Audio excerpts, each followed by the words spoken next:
Okay.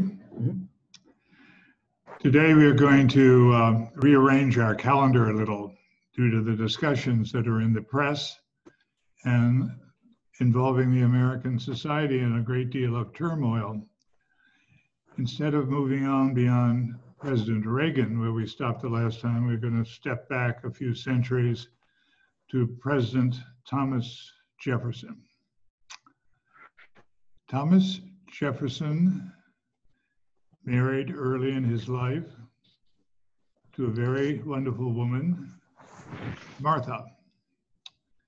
Martha came into the marriage with a dowry that included slaves. Jefferson himself owned slaves.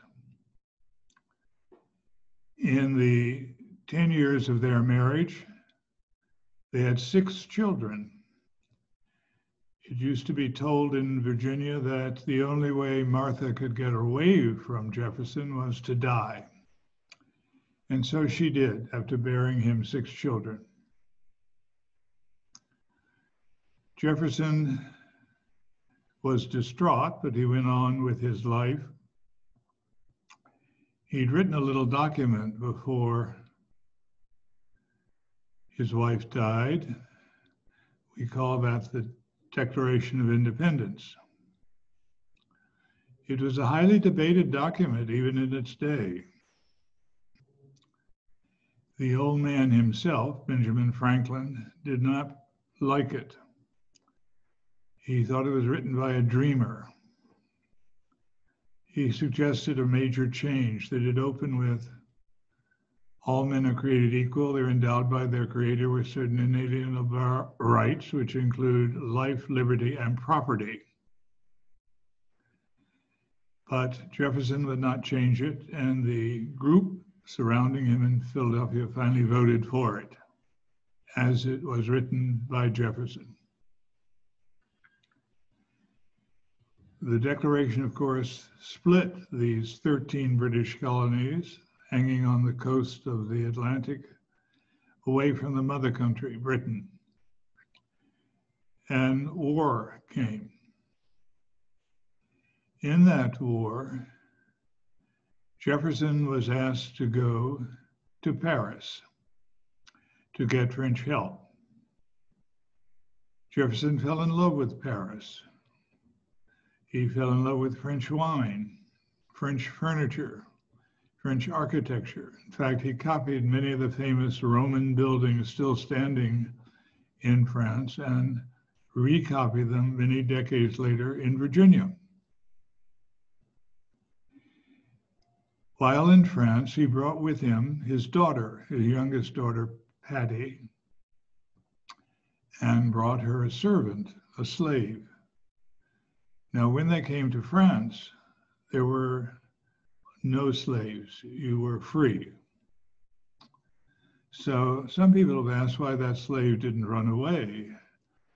But you'd have to remember she spoke no French. And she stayed with the Jefferson party while in Paris as the helper and the maid to the young Jefferson girl. Jefferson also was not moved by religion. He was a deist. He said he found God in nature. And so it was perfectly all right for him to enroll Patty in a French Catholic school while they were in Paris, much to the utter disgust of the Adamses, who thought this was a major error, given the papist influence. Jefferson also fell in love with Versailles, which is very easy to do. He spent as many days there as he could. So did Franklin, who had come over. Franklin was enchanted by the French women of his day, as was Jefferson. But it was at Versailles that he met a British woman who he had an affair with. He was willing to marry her if she was willing to come back to Virginia with him to Monticello. She made it clear that she was not going to a colony where there were still wild Indians. And so that put an end to his affair in France, and he returned to Monticello. It was true that you could still see some remaining American Indians in the area around Monticello. So she was not totally wrong in fearing that this might end up in a clash. He then becomes President of the United States. He's a bachelor. He has no first lady. So when he entertained in the White House, he borrowed Madison's wife, who was also living then in Washington off Lafayette Square. And so it was that Dolly Madison acted as a first lady for Jefferson when official occasions required a first lady. Jefferson then left the White House. He was supposed to leave after 8 years. To show you how robust and energetic he was a 6'1", very good looking, distinguished Virginian. And when he left the White House, he got on his horse and rode his horse all the way back to Monticello in Charlottesville. I've driven that road, it's now paved, and in a car, it would take me 2 hours. So it took Jefferson the whole day and some of the night to get home on horseback. When back in Monticello, he started a love affair with Sally Hemings. Who is Sally Hemings? She's a slave. We now know a great deal more about her than we used to know, because she was dropped out of American history, only to be discovered again. We now know that Sally's grandmother was raped by the white overseer, and so Sally's mother was half white and half black. Her mother was also raped. And so now Sally is 3/4 white and 1/4 black. Now, for people who are interested in this, these women and some black men also were going through a process in which they became quadroons and then octoroons. If you were an octoroon in the Old South, you were considered legally white. If you only had 1/8 black blood, then you were a white person by law. As I said, this fell out of the history books. And then on a strange day, a woman, Fawn Brodie, wrote a book using Freudian terms to describe what she read into the notebook that had been left by Jefferson.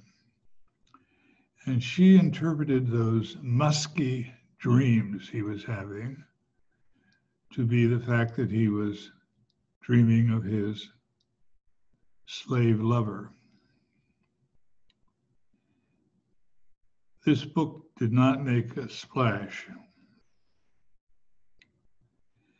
There was a man at the University of Virginia, which was founded by Jefferson in Charlottesville. He was a very distinguished historian. He wrote 6 volumes on Jefferson and was the Jefferson historian with the official chair in that name at UVA. He denied the rumors and said it was not true. Everything would have remained quiet then, with the words of Dumas Malone, this distinguished white historian, if something hadn't happened. You have to understand that these very important owners of large estates were buried on their estate. George Washington is buried at Mount Vernon on the estate that he inherited from his brother, who named the estate after a British admiral he had served with. Strange are the ways of these Virginia planters. None of them really owned slaves for any basic field work because cotton does not grow in Virginia.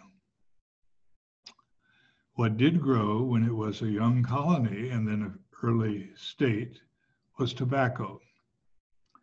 And there are tobacco plantations up and down the James River, from Richmond down to Norfolk.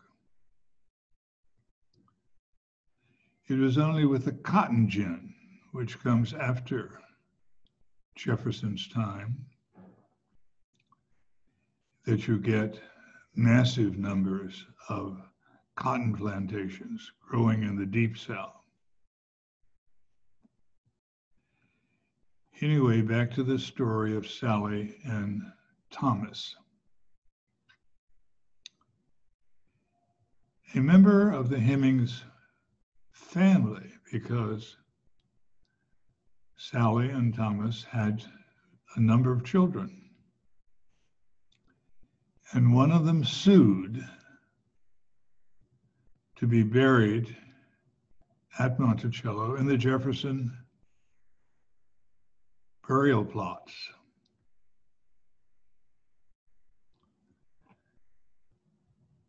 This looked like it would be turned down as a suit, except that the nature of science had proceeded along, and some British scholars had discovered the double helix, meaning you could find the DNA.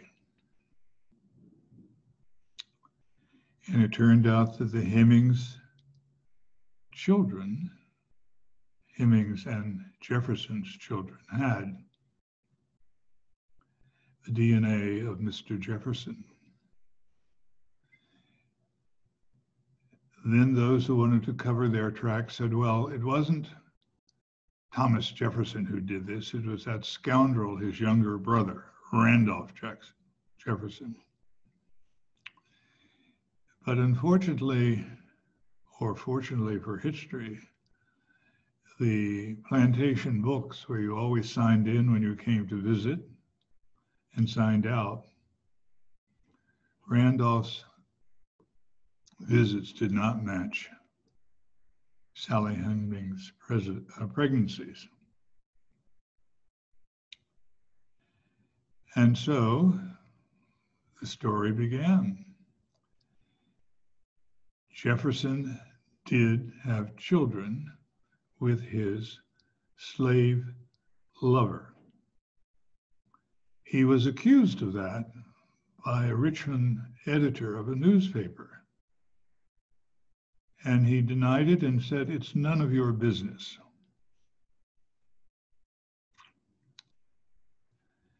We now know that the children of this arrangement in the Monticello were freed immediately and made choices in their lives. Some of them went to Ohio and moved into the white community and became even whiter than white. Others moved to the northern parts of Virginia we now call West Virginia, and they moved into the black community and became blacks.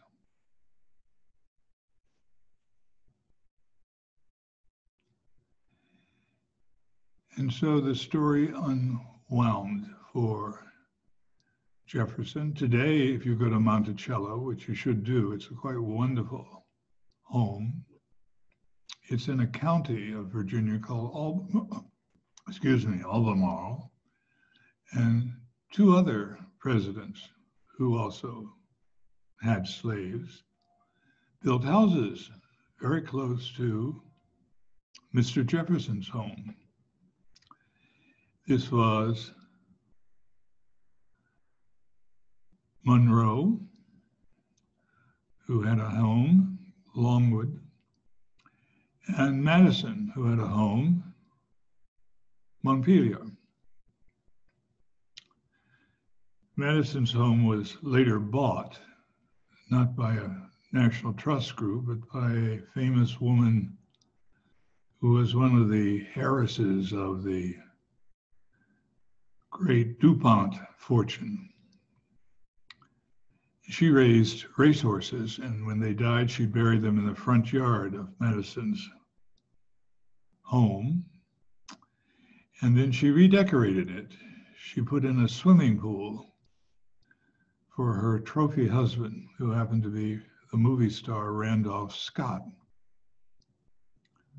He lasted in the pool for around a year, and then he went back to Hollywood to his own lover, who happened to be Cary Grant.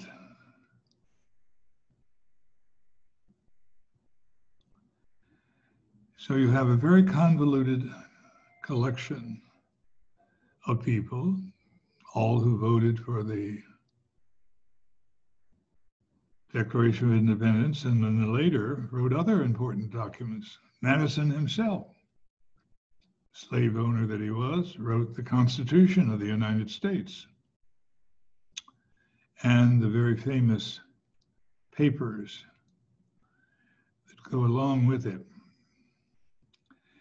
Madison was a troublemaking, rowdy, party-going, heavy drinker. And he couldn't get into any of the colleges in Virginia. He couldn't get into the college that Jefferson and I and John Marshall, the first great Supreme Court justice, graduated from, the College of William and Mary in Williamsburg. They wouldn't take him. So he finally enrolled in the best university in the North, called in those days the best Southern University in New York. It's called Princeton. In his day, Princeton, just like William and Mary, had only one building. The building of William and Mary is called the Wren Building because it was designed by the great British architect Sir Christopher Wren. The building at Princeton is typical of those buildings in those days, two-story, brick. Students lived on the second floor and they studied on the floor below, the first floor. And to show you how corruptible Mr. Madison was, he was much shorter than Mr. Jefferson. He was only 5 foot. And he spent his time at Princeton drinking. And he'd come home at night where he slept upstairs. But instead of going to his room, he brought some cannonballs with him that he'd collected off the front of the Princeton steps. And he bowled with those up and down the hallway, keeping the other students awake, while he, who was inebriated, was continuing to oppose being a student. So you have basically a heavy drinker. And what saves him, of course, is what saves lots of men. He meets a woman.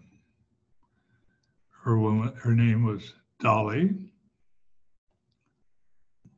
And she set him to the right track. Once she married him. Then when they got to the White House, she was confused because no one ever saw them. Dolly was even shorter than Mr. Madison. So she had a musician create a piece of music called Hail to the Chief. And then when she gave a party in the White House, people knew she was there and the president was there because the presidential musicians would play Hail to the Chief. So you looked around, basically down, and then you found the President of the United States with his wife. Years later, when they left the White House, they moved to the home that Madison had created, not far from Jefferson's home. And they stayed there until Madison died. Being alone in a big house in Virginia was not Dolly Madison's idea of a good time.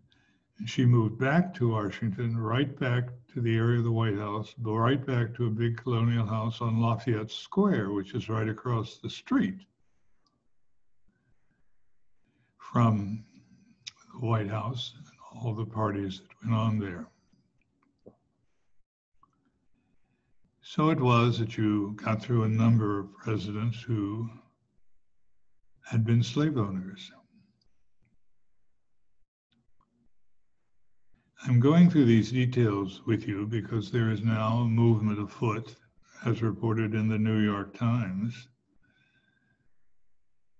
to move Jefferson's statue out of the Jefferson Memorial and just leave it as a Greek-style temple, or perhaps to put a statue of somebody else who would be a better representative, maybe even a former slave, not Sally Hemings.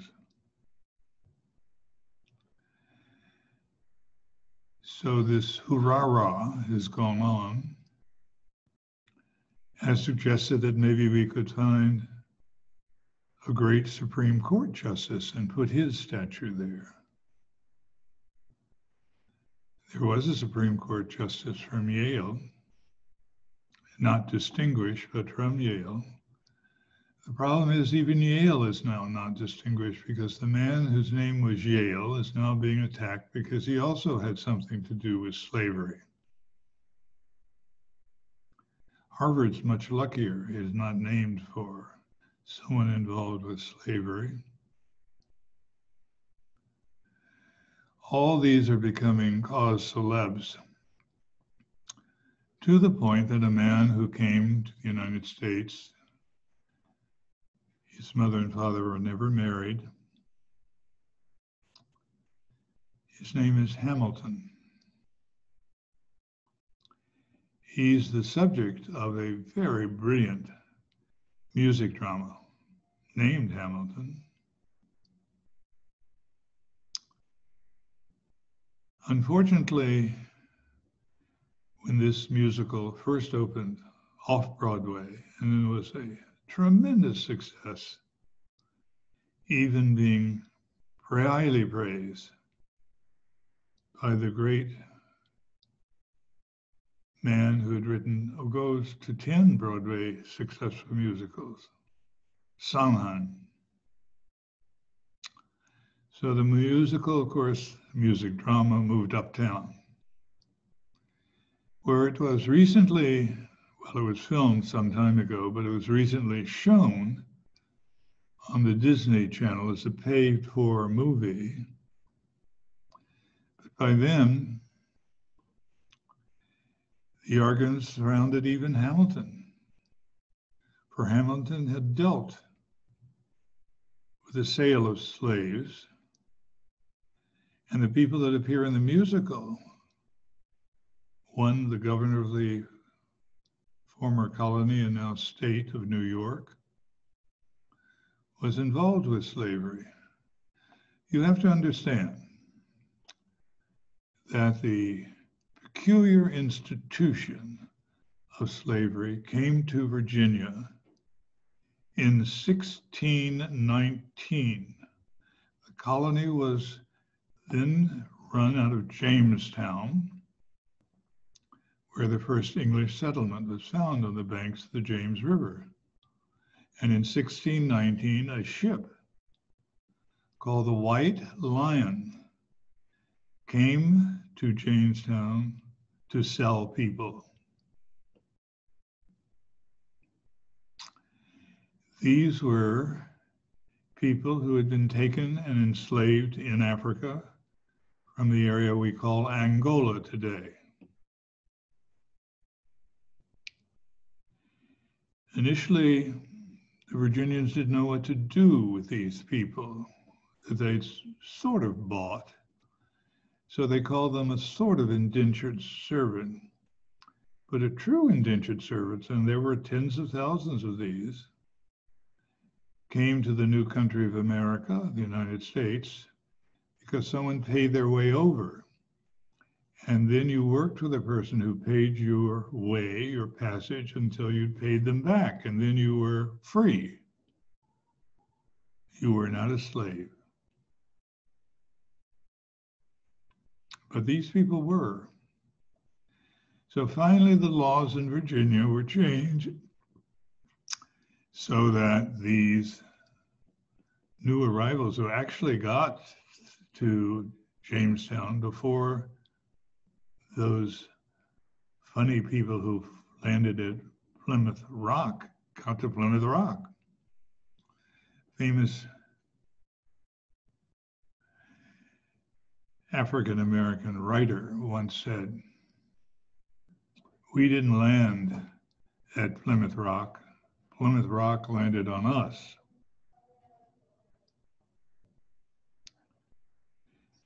So you have the Virginians with their slaves who actually got here before the Pilgrims did.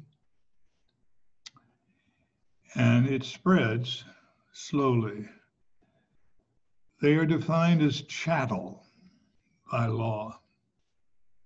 This is like anything else you own, the table that I'm leaning against, the chair that I'm sitting in.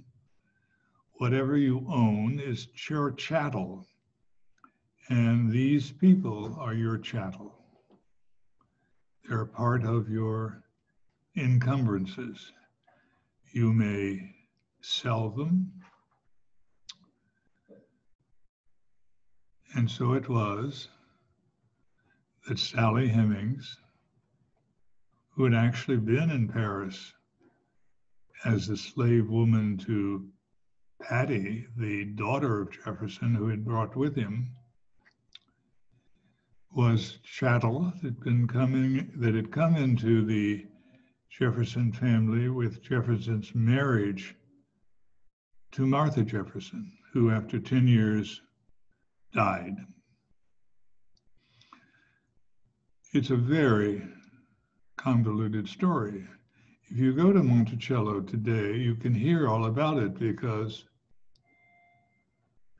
it's now authenticated as true. Dumas Malone, the famous Virginia historian of Jefferson, is long retired and dead, but the story is still alive. And whether we actually change anything with the Jefferson Memorial is up for debate. Seems to me a very foolish debate, but a debate. Whatever will we do with the Washington Monument?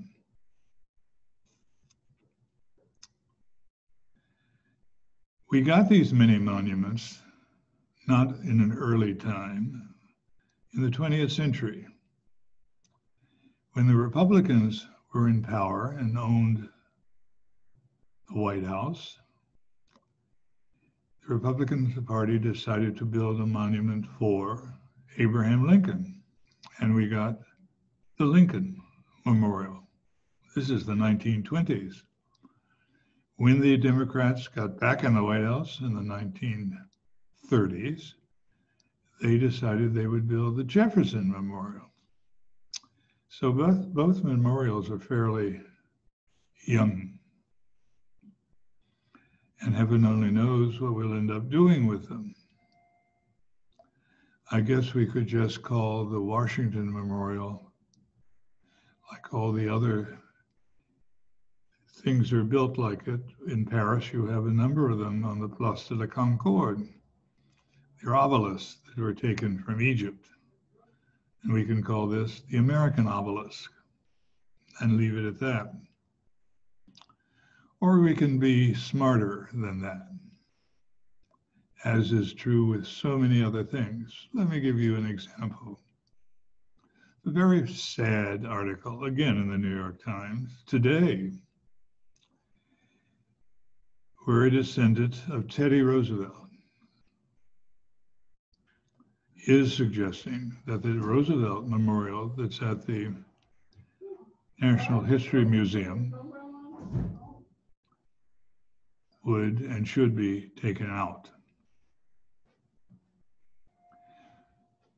Yes, Teddy Roosevelt was a very imperfect human being. He was so imperfect that when he became president, one of the first people he invited to the White House to have breakfast with him was Booker T. Washington. And Washington came, Booker T. came, and they did have breakfast. And Booker T. explained how important it was for African Americans to have colleges to which they could go and get an education. And so it was that many very great African Americans did that. I'm thinking of the greatest of them in many ways, Thurgood Marshall, a terrifically brilliant, wonderful man who was a Supreme Court justice. He didn't go to Yale. He decided to go to a wonderful African American university in Washington, D.C., Howard.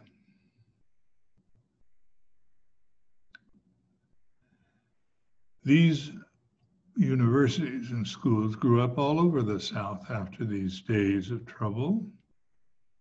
One is in my hometown in Virginia, called Hampton Institute.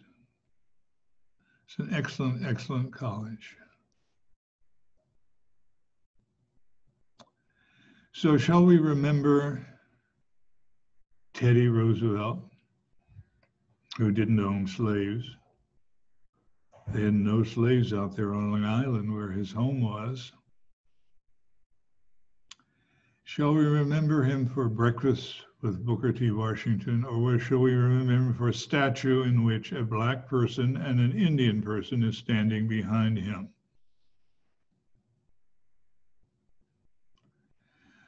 I often think of Teddy because of his love of national parks, these great gifts of his time to us. My favorite is Monument Valley, which is probably the most beautiful place in America if you love nature. And Roosevelt loved nature. So what to do about Teddy Roosevelt? His grandson says, take the statue out and throw it away.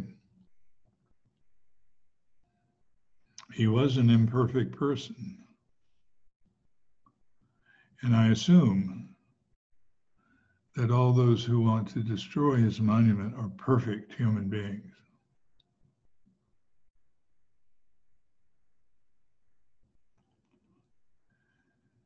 So it goes.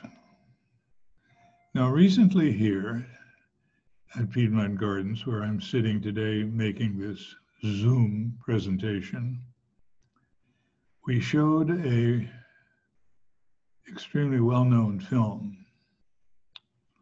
Gone with the Wind. It was a huge blockbuster novel. Remember, it is a novel, but it does try to recapture part of Southern history, the plantation south of Georgia. And it was written by a woman. And it was bought by a brilliant Jewish producer, David Selznick.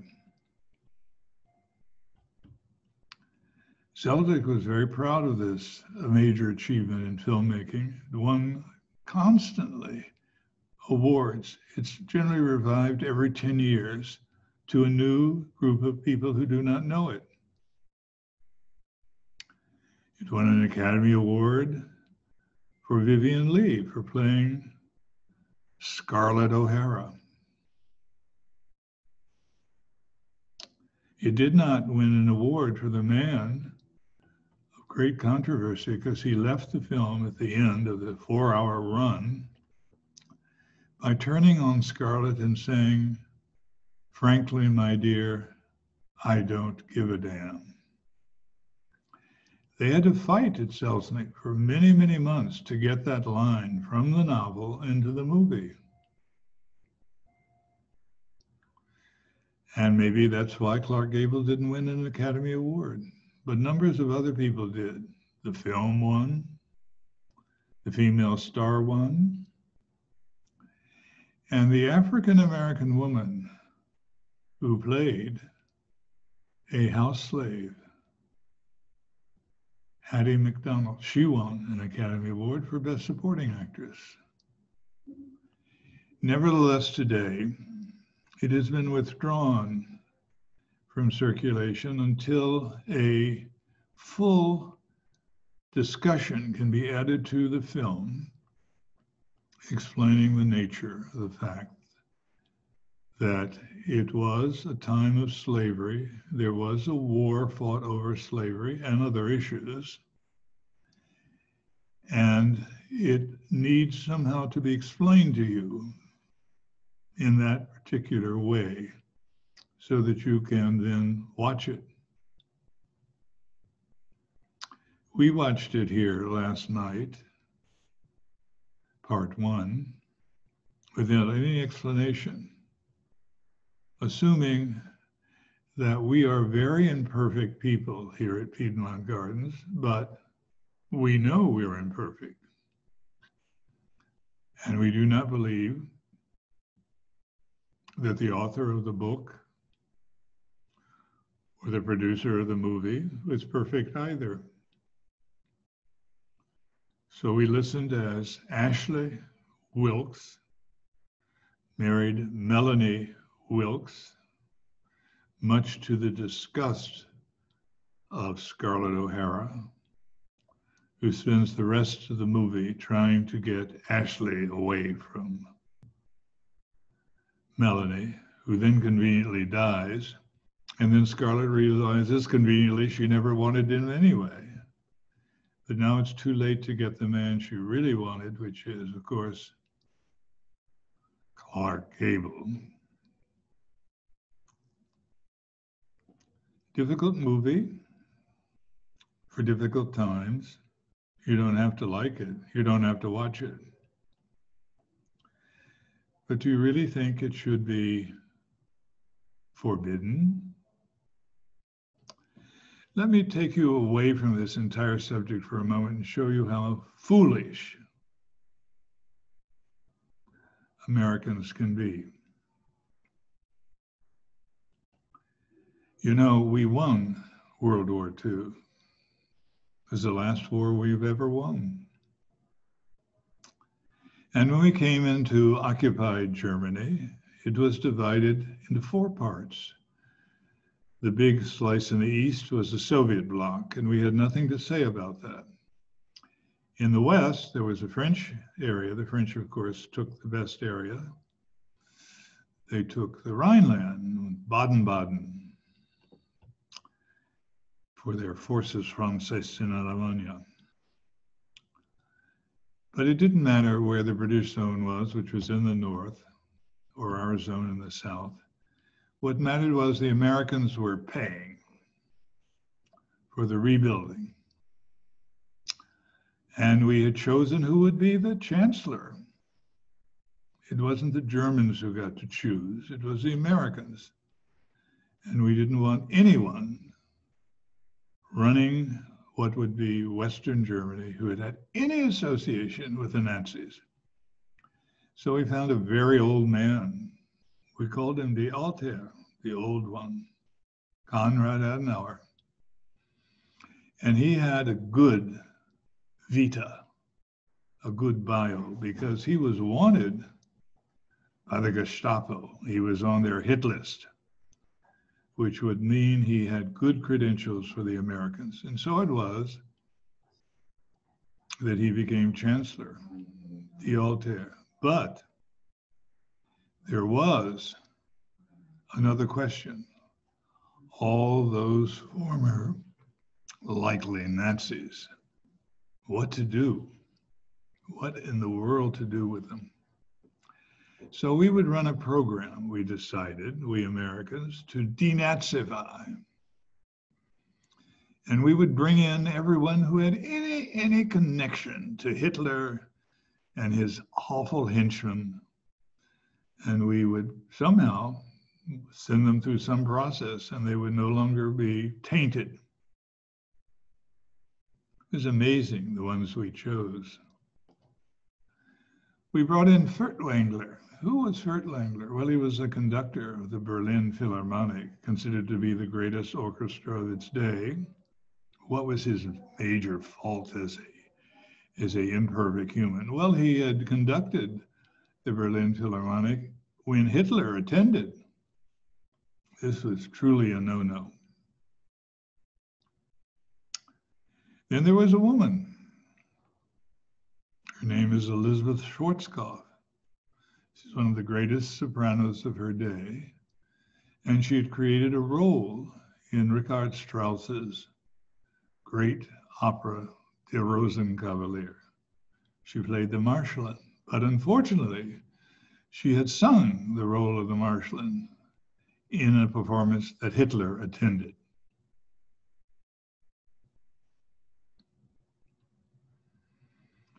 Well, we weren't getting very far because they were not part of the Nazi elite. They were not members of the Nazi party, but we were denazifying them anyway. There's even a sadder story to tell you. There's a young Jewish woman who was rather famous for saying, quote, "It took Hitler to make me know I was a Jew," end quote. Her name is Hannah Arendt.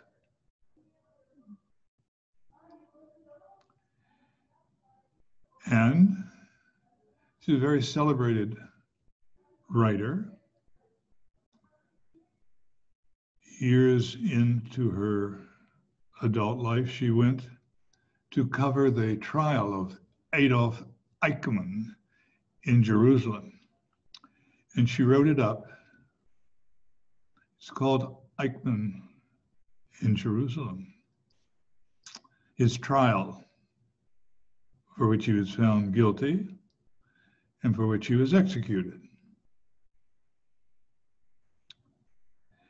But early in her life, as a most imperfect woman, she had had a love affair with her senior professor. Now, I don't know where you went to school, but when I went to school at William & Mary and when I went to graduate school at University of California, Berkeley, professors were not expected to sleep with their students, imperfect as we were. But Hannah Arendt did sleep with her famous professor, Heidegger. And Heidegger is famous for writing a defense of fascism.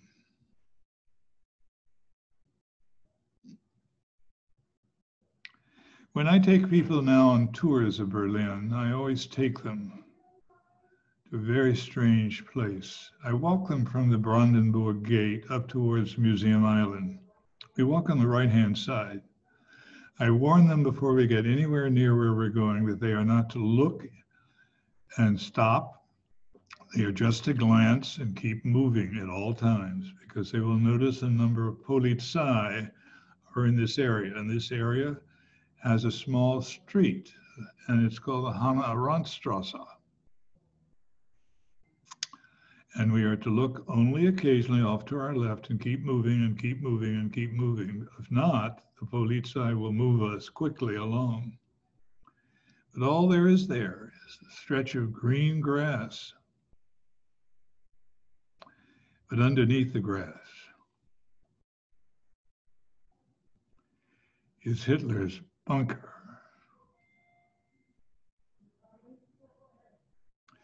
There are other sites I insist they see when they're with me in Berlin.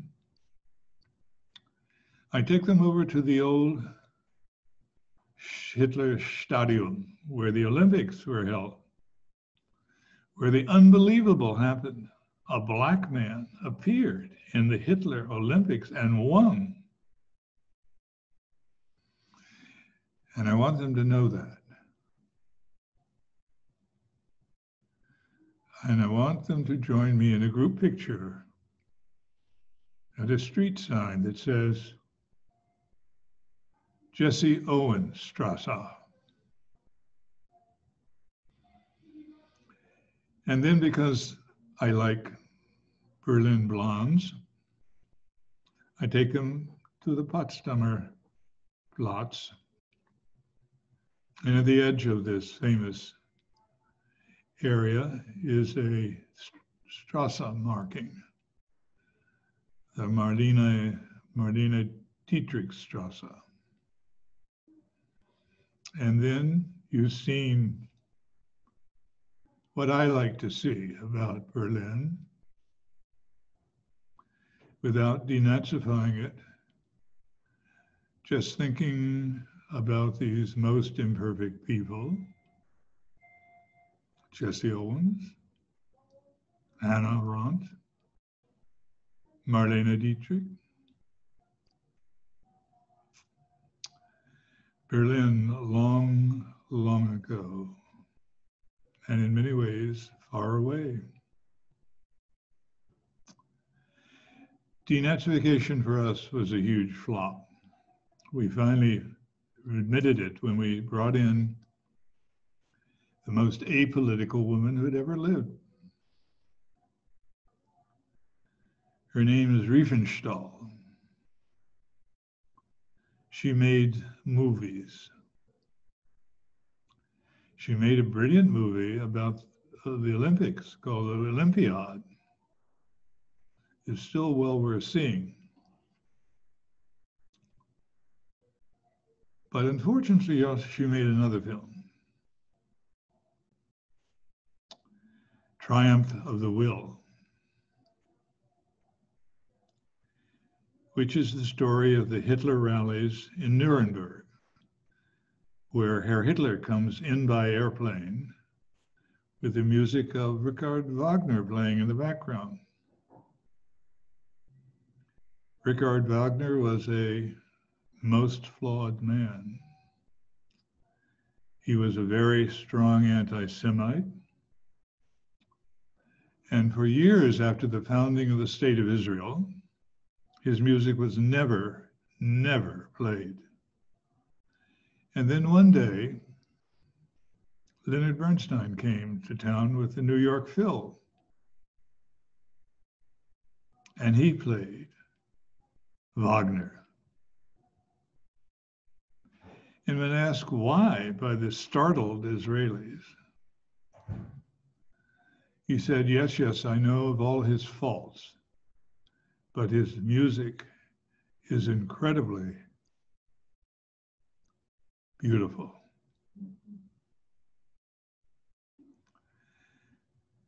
It's a difficult path through all these hard and difficult times to find out what you think of Hannah Arendt, what you think of Gone with the Wind and the little Georgia woman who wrote it, or the big Hollywood producer who produced it, or what you think of Thomas Jefferson. Jefferson is never going to be a poster boy for the Me Too groups. Too many women Now, the idea of too many women to an Irishman like myself seems to be an oxymoron, but that's me, not you. Teddy Roosevelt, what to do with him? What to do with Hamilton? Little did they know when they produced that Broadway hit that it would be a target today because of Hamilton's imperfections.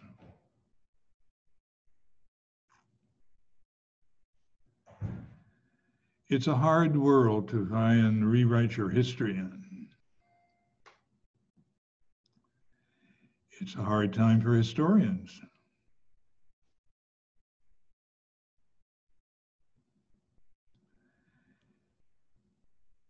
Monticello still stands there.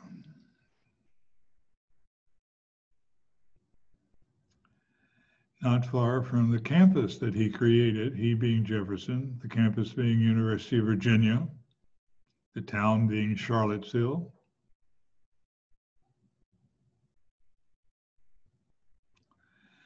Perhaps many of you don't know that the mayor of the city of Richmond is a Black man. He's an African American, very distinguished.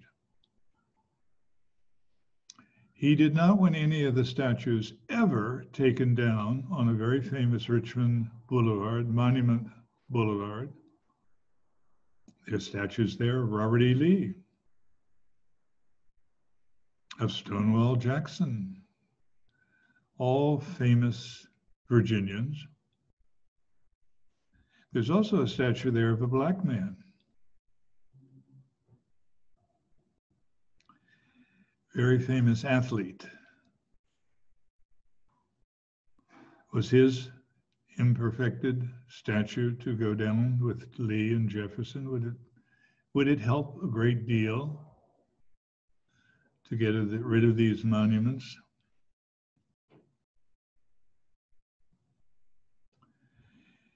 Lee is buried actually in Virginia, not at his home actually was and is now our Arlington Cemetery. At the top of Arlington Cemetery, in a house that looks straight across the Potomac to the Lincoln Monument and then on to the Capitol building, is the Lee Mansion. It's a beautiful mansion, always decorated at Christmas time in huge wreaths made from magnolia leaves.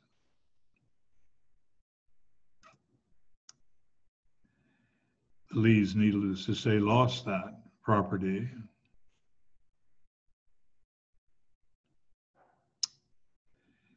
And Lee was then buried at a college named for him, Washington and Lee University in Lexington, Virginia. And he is, in fact, interred there. And the students see this every day.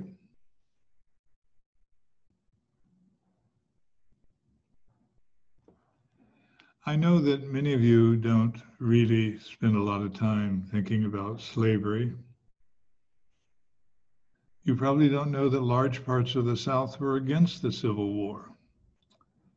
And when the war ended, people were very embittered because if you had lived in the South and you opposed the war, you were opposed as a person.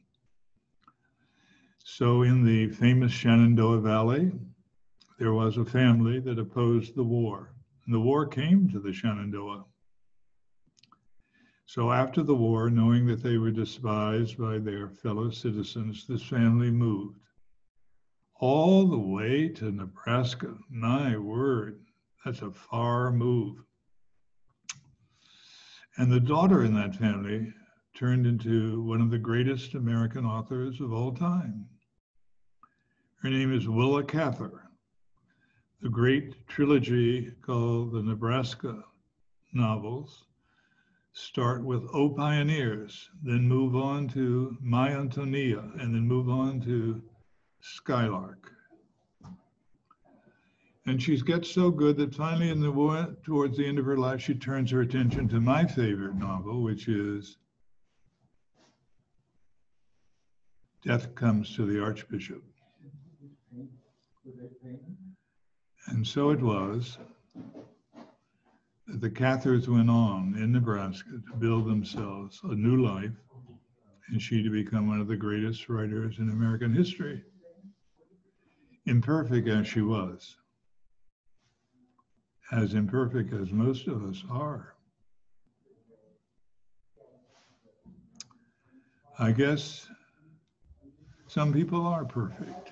It must be very, very difficult to perfect people to live in a house with glass walls and ceilings. The Cathars and the others left the South because they couldn't live there any longer. In some parts of the South, they were furious about this rebellion, and the counties that made up the western part of Virginia left Virginia and were welcomed into the Union as the new state of West Virginia. Unfortunately, those people living in East Tennessee, they couldn't do that. It's not that Tennessee wasn't a slave state. It was in Memphis area on the Mississippi, but the areas of Eastern Tennessee are in the mountains, and there's no cotton and no slaves, and they don't want part of this war. It's not just those groups that also suffered. We had a president who owned slaves late in his presidency. He did defend women beautifully, and that's a plus for him, but otherwise he was very destructive of Indian culture. He drove the Cherokee Nation out of Georgia on a long trail of tears that crossed the Mississippi and ended in Oklahoma. The Indian replacement. We heard about it here in California when a small group of Indians tried to show the flag again by taking over Alcatraz just to show the flag, or just to bury their wounded spirits at Wounded Knee. We've often had visitors come at the wrong time to capture these tragic moments in American history. There was a Frenchman who came and became the aide-de-camp to George Washington. His name was Lafayette. He was like an adopted son to Washington. Many years later, another French aristocrat came, Alexis de Tocqueville. He wrote the great monumental work of history of the 19th century America called Democracy in America. He was on the banks of the Mississippi River when he saw the Cherokee being driven across the river in their long trail of tears. Most imperfect. This was, of course, Andrew Jackson, who had also destroyed the Seminole Indians in Florida. And then you had the wonderful people in New England who always bemoaned the fate that all these Indians had been destroyed and put into reservations. Yet, in fact, in their day, they waged a very bitter and ugly war in New England, King Philip's War, in which they destroyed the Narragansett Indians, now marked only by a bay of water, Narragansett Bay. I guess these are the most imperfect people doing their imperfect best to do a very terrible thing. So whether it's the Indians who were mistreated, the Native Americans as we call them, they actually came and helped the settlers at Jamestown. They actually came to Plymouth and helped the Plymouth settlers, but then they were destroyed. It's a sad story of imperfect people doing bad things. So think about that. If you happen to watch the rerun that we put up of Gone with the Wind, or if you happen to see in the New York Times another child of fortune, the man who wants the statue of Teddy Roosevelt taken out is his great-grandson. Must be really difficult to be so perfect. Thank you for listening to this afternoon. Next time we're back, we're on to bigger and better things. We're on to the feature of life we will call the next presidential group. We've done Reagan. We will quickly do the two men who follow him. And then we'll be at the time of Zippergate with a man who has part of Jefferson's name in his name, William Jefferson Clinton. Thank you very much and good luck. Thank you, Patrick.